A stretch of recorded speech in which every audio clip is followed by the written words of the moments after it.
Good morning. I am Gabriela Yero, and this is Miami's Community News. And I am here today with Erik Fresen, government consultant and former member of the Florida House of Representatives. Thank you so much for being here today Thank you, with us, Gabriela. It's a Erik. pleasure. So let's go ahead and start from the beginning. Mhm. What motivated you to get into politics? Was this a passion that you had from a very early age, something that came on at your time at the Florida State University, which go Gators, by the way? We'll agree to disagree on that one, but they're both great schools.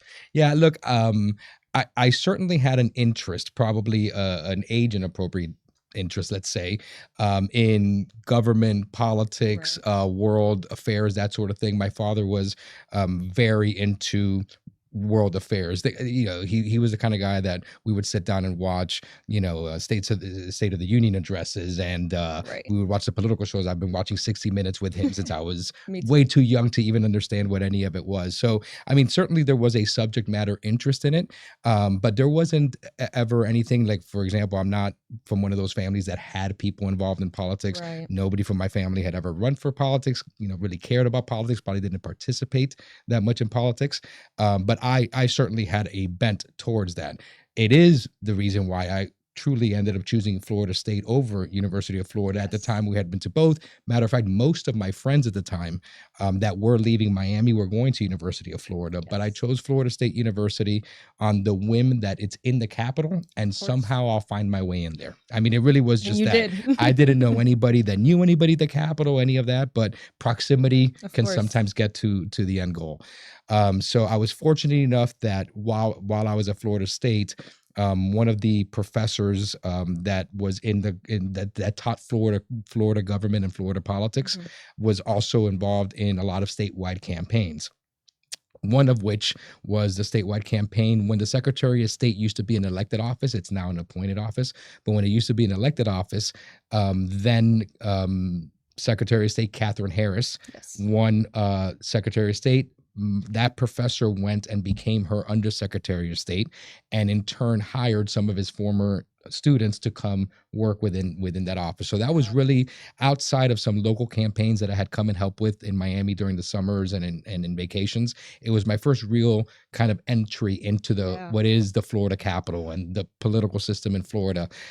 Even though it wasn't necessarily political from the House or Senate standpoint, it was back then an elected office. The Secretary of State's office oversees a lot of things. One of which is all the division of elections in the state of Florida ultimately report to the Secretary of State.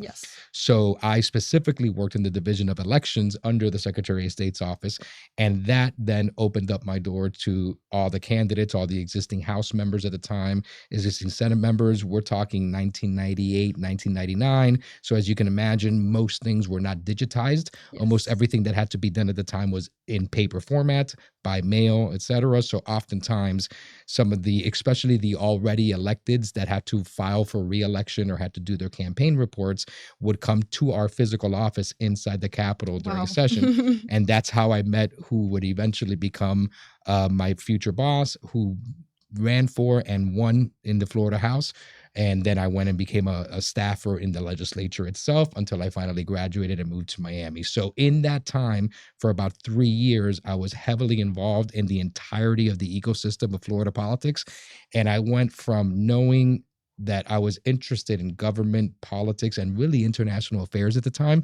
My mind was more towards like maybe working in diplomacy or something along those lines, to fully being invested in state politics, state government, and that sort of thing. So that kind of kickstarted that entry. And from there, kind of the rest was history. Of course. And during your tenure, education, charter school, school choice was a major topic. What were some of the most significant bills that you supported or helped pass? And do you think that you accomplished your goals in the Florida House? Most of them. Listen, we have a finite period of time because we have term limits in Florida. So I had 4 terms of 2 years apiece, so 8 years total. I think I set out to accomplish a lot of things that either I realized were well intended, but not the right way to go about it. So I self-corrected on what I thought I wanted to do on that point, because as you learn more about a certain topic, your opinion on it may change. I've never understood this whole flip-flop thing. The whole concept of evolving and growing is to, as you learn, you change your opinion on things. So some of those were that way. Some, were aspirational goals that I had, of which I accomplished most of them. But I would say that of the things that I sponsored, worked on, and kind of got passed through, that I'm the most proud of, we completely revamped the entire kind of K-12 and higher ed system and their connectivity. So everything from dual enrollment reform to college credits to career and placement opportunities at the high school level that eventually connect with the higher ed level. We completely revamped the funding system for the state university system and for the Florida colleges, to where it was no longer going to be just you get paid by the body that you have there, but you actually have to meet certain performance metrics. And based on those performance metrics, you will then have the state revenue that's adequate to the performance that you're actually outputting. Back then, on average, most of the state university systems had less than a 40% graduate rate within 6 years. So undergrads were taking longer than 6 years at a clip of 60%. So we said, listen, 4.5, 5 years has to be your goal on the undergraduate. To the extent that you're surpassing that, either self-correct or you're not going to get funded for those additional courses. How interesting that the moment that you do that, they all met the standard, right? So it's one of those things where sometimes you have to use the stick before the carrot, but the carrot was the funding. So incredibly proud about that, because the current makeup and function of the state university system and Florida college system and how it integrates with their student body and how they counsel them and make sure that they stay on track and make sure that they're not dropping classes and repeating classes and that sort of thing, really is a byproduct of that legislation that we passed in 2012. And at the same time, for both of our universities, we had a goal that we kept on looking at the rankings of state universities throughout the country, and invariably the Michigans and the UCLAs and the UC Berkeleys and NYU, and NYU's private, but a couple of the SUNY universities were up there. And we thought, well, we want to be in that mix, and so we set out to say we have two very close universities that are already kind of hovering in that top 25, which is University of Florida and Florida State. Let's make sure that in the next 5 to 10 years, we have them both in the top 25. So we kind of bifurcated the state university system, even though they're all one system, into the state university system and then the preeminent universities. So preeminent universities, i.e. Florida State and University of Florida, were created as kind of a separate metric meeting standard for those two universities. We capped their enrollment, but with the goal of making sure that the best and the brightest minds were applying to those two schools. And rather than leaving the state to go to University of Tennessee or Alabama or Clemson or whatever, because of the full ride, they would stay at Florida State or University of Florida. Again, the experiment thankfully proved to be true. And now both of the state universities are in the top 25. Your alma mater's in the top 10, actually, which is fantastic. We're now, I think we cracked 20 at Florida State, but the goal is there. We now have two state universities in the top 25, which I don't see that going anywhere, because Florida State and UF have only continued to expand. And the concept of a rising tide lifts all boats. FIU's ranking has gone up, USF's ranking has gone up, UCF's ranking has gone, all of them. Everybody's ranking has gone up because of that change. So I think if you look culturally at what higher ed in Florida looks like today, it is starkly different than what it looked like in 98 and 2000. 100%. So those are, some of the major accomplishments we passed there. I'm a product of Miami-Dade County public school systems, and some of those things that you guys implemented, dual enrollment, the dual enrollment in particular, and all of that, obviously, of course, University of Florida. So since then, since your time in the legislature, what do you think Florida's gotten right, and what do you think still needs to be improved on? I think Florida has gotten, we'll start with education and work our way out. So in education, I do think that Florida continues to move in the right direction as far as shifting the paradigm between education being a system-driven thing to it being a parent and child-driven thing. Florida has been leading the country in that since probably Jeb Bush's time in 1999, and has only continued to do so. So things that may have originally been or seemed unpopular, like, for example, step-up scholarships and, vouchers and things along those lines, all they have done in actuality is raise the standard of everybody. You now have public, conventional district-run public schools competing against, let's say, public charter schools and private schools, and they're all going after the same consumer. Yes. But that consumer, regardless of income, has now been stabilized, because before, private schools were always either for the wealthy and at the beginning of the voucher system, or for the very poor. You had to be incredibly poor to be able to qualify for a voucher, and then there were a million conditions. Now it's basically a free market, in the sense that as a parent, you know your child better than anybody else. I have 3. Right. 2 of them were perfect for this environment. One of them is completely different, and different for another one. It was anathema to me that the system before was blind to that difference in character and in an individual, and would just tell you, because you live here, all 3 of them are going there. So now, that's kind of opened it up, and you see, if you look at parent and child, any surveys that are done about whether they're happy with their current school or not, you see that moving upward, because they were empowered to choose that school, and that school wasn't told to them. Of course. The school district, especially ours, and we have a wonderful new superintendent and Superintendent Dotras, who's a visionary. He's committed, more importantly, to the quality of life of the parent, the student, and the teachers and the staff. That's the most And important when that is what's driving you, and not some other, maybe self-centered, or district-ridden thing, parents do better. Teachers are happier, students do better, everybody does better. Public charter schools are fantastic as well. They're thriving in Miami-Dade, thriving in South Florida, and the private schools now as well. Interestingly enough, and I was talking to Grant about this earlier, the traditional private school parent now cannot just rest on the laurels that they have the money to pay for it, because they're now competing against some pretty sharp kids that didn't have the money to afford it 2 years ago, but now, because of the scholarship, can actually afford it. So you're seeing a lot of competition, a lot more diversity in private schools because of that, socioeconomic in particular.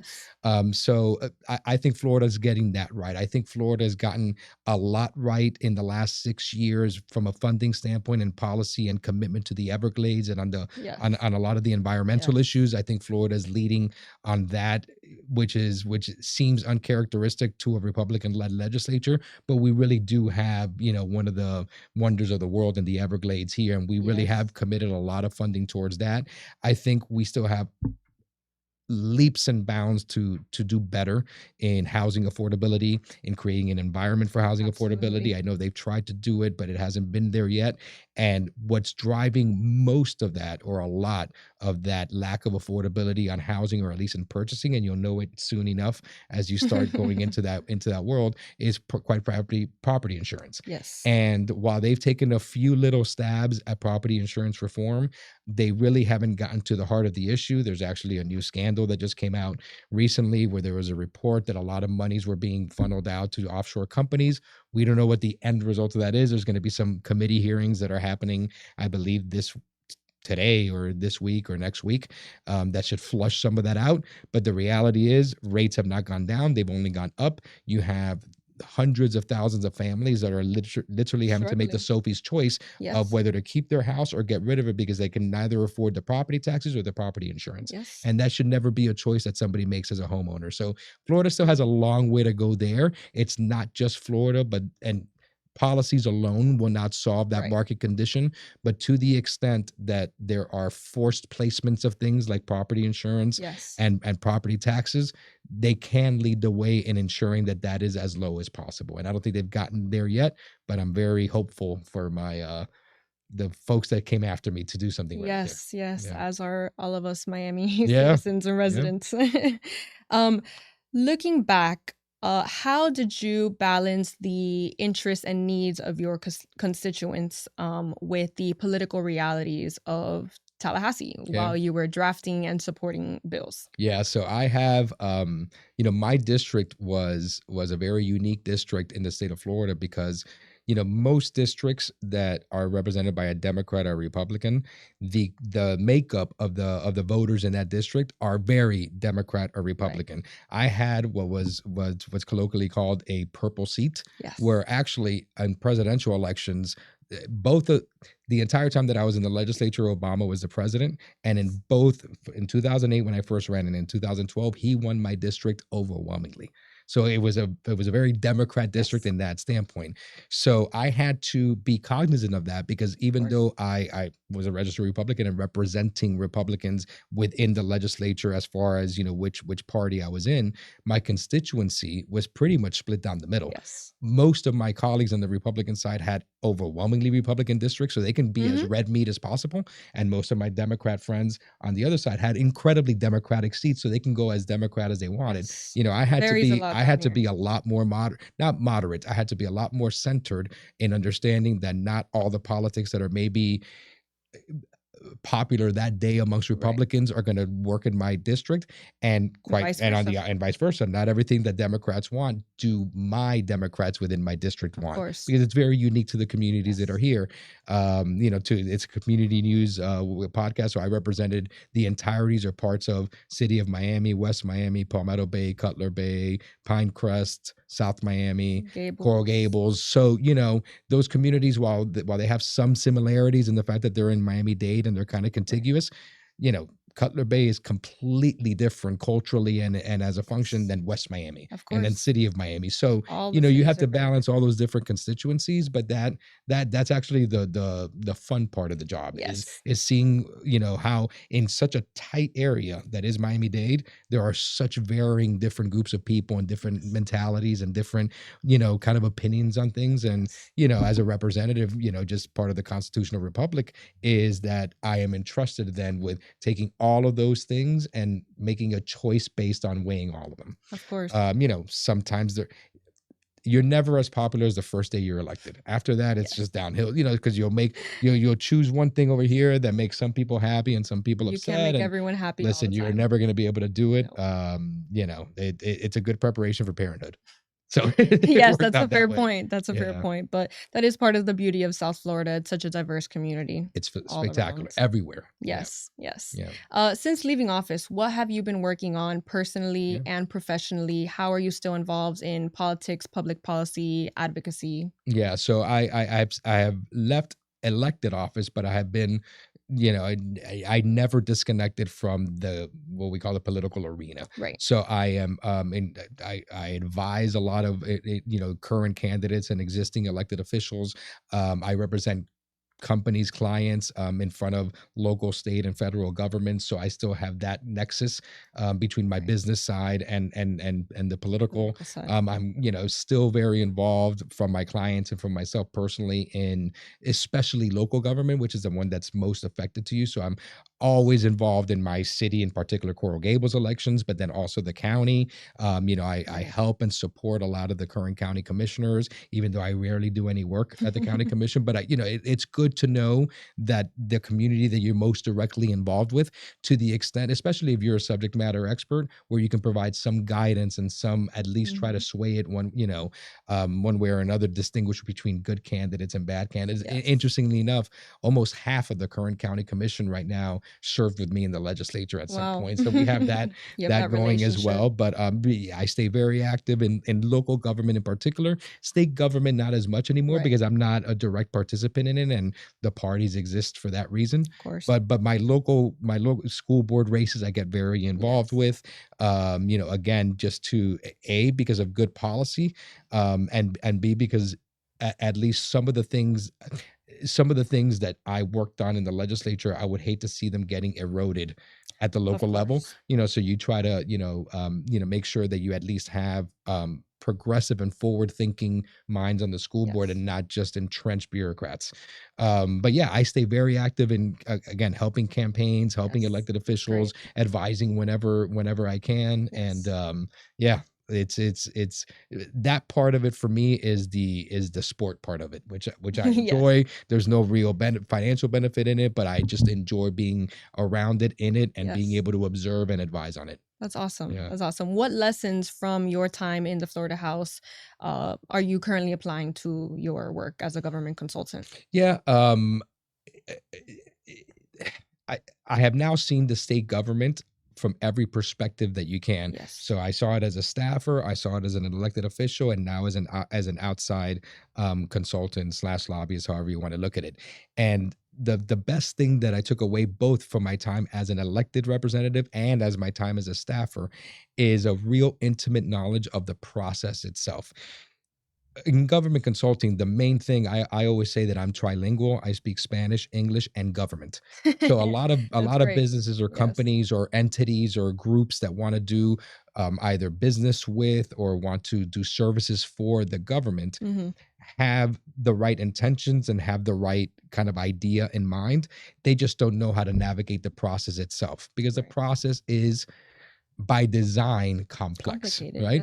Yes. It's meant to not be fast. It's meant to be slow. It's meant to not be knee jerk, but to be thoughtful. Right. And it's, you know, in its constitutional inception. So having, if you're not part of that world, understanding the nuances of it, what it means to have to go through a legislative session, have to go through committee hearings, that sort of thing. I know those elements of how government works, both from a staffing level and from an actual elected level that deals directly with staff and how the process works politically in addition to bureaucratically. And that, I more than anything, that is the value add that I give to my clients, is having that ability to essentially translate for them what they otherwise wouldn't understand of why government works this way, even though business works this way. So it's really, it's almost like a translator of sorts. Yes. Yeah. Yes, definitely. And how has your perspective on government and policymaking changed since you've left office? So I think it has, to an extent. Like, you know, people always say, do you have any regrets, right? Right.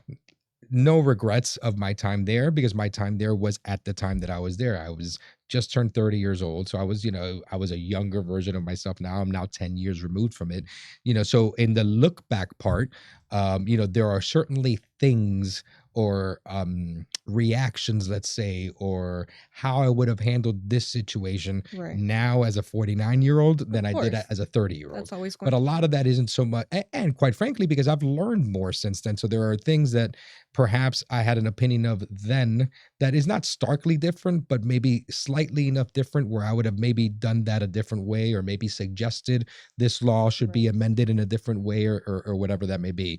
That mostly has been a function of distance from the legislature, which is good. So once I termed out, you know, I haven't had to be up there that often. So sometimes, you know, when there's this saying that you can never see things from two extremes, when you're too far or when you're too close. So being in that midpoint, I was able to kind of look at that process and say, oh, you know what? You know, I was kind of, you know, deluged inside of it for an 8-year period, especially for the last 4 when I was a budget chair. So I was responsible for tens of billions of dollars of state funding and that sort of thing. So you're so kind of in that cocoon that when you step out of it and you kind of observe it, then you might get a little different perspective on it. You know, there are elements, I think certainly if I were ever to go back to that, I've been a parent now for 18, you know, I termed out, and my twin sons, who are turning 20 this year, were 9 years old. My daughter had just been born, you know. So there are experiences as a parent and just as a human that I've had that would provide invariably a different perspective. While I'm there, a lot of my core principles are not much different. How to apply those principles and effectuate them may have changed a little bit now that I've had some experience of stepping away from it. And parenthood will do that to you. But yeah, and parenthood will do that. Perspective will do that for you. Aging will do that to you. But yeah, so I think a lot of it is less about how government has changed, but more how I have. Of course. Yeah. Of course. And what major projects do you have in the works? Any major goals you're looking to accomplish in the next few years? Yeah, so I mean, I have some very interesting clients, of the ones that might be of interest in it from a community standpoint. I represent a telehealth company that just last week we announced the largest partnership of free telehealth services, both physical and mental and behavioral health, in Miami-Dade County Public Schools. It was a partnership between Miami-Dade County Public Schools, the Children's Trust, United Healthcare, and ourselves. Excellent. Where in the school year coming up now, every single school in Miami-Dade County, K through 12, will offer that. they're going to have on-site and on-demand mental and behavioral health access, physical health access, etc. So that's huge. And that's, that's a real thing that just happened last week that will be, it'll be announced as the school year starts. But it's a game changer because true tardiness and having to leave school early because of a semi sore throat or whatever it may be, that can be solved very quickly with an on-site telehealth visit. There's reductions in absenteeism and truancy and a million different things that then effectuate how academically the kids do. I'm also separately working. Our sports and entertainment group is working directly in partnership with the World Cup host committee and with everything that's happening in the activation of the ecosystem of World Cup coming to Miami in 2026. That's fun. Where we're going to be doing, and we'll be announcing it formally in the next few weeks. And I'll come back and talk about it more in detail after I'm allowed to. But it will be, I can say this, it's going to be the largest youth soccer tournament in the history of the United States, all based in Florida, and all ultimately culminating right before the World Cup starts in Miami. So all the teams, as they start going through their qualifying rounds and getting bracketed down, as it comes to for sure the semifinal and final stage, we're hoping the quarterfinal stage also, so that kids from all over the state, from all over the world, because we're getting international teams as well coming down, that you'll have the entire month of May, Miami will be fully activated with kids playing soccer as we lead into the first World Cup match that's going to happen at Hard Rock Stadium. So a lot of that is, very cool. You'll be seeing, a lot of branding on that as we go. Almost every single youth club that's relevant, including rec teams, are going to be participating in it. It's been a labor of love for the last 3 years that's finally coming to fruition, but that one's going to be very special, I think. That's great to hear. Yeah, we need to get some of these kids off their iPads and into sports, and start running and getting outdoors. activated. Exactly. Well, thank you so much for your time today, Erik. It's been great hearing about your insights, your experiences, and everything you're working on today. It's been a pleasure. It's been my pleasure. Thank you. Thank you.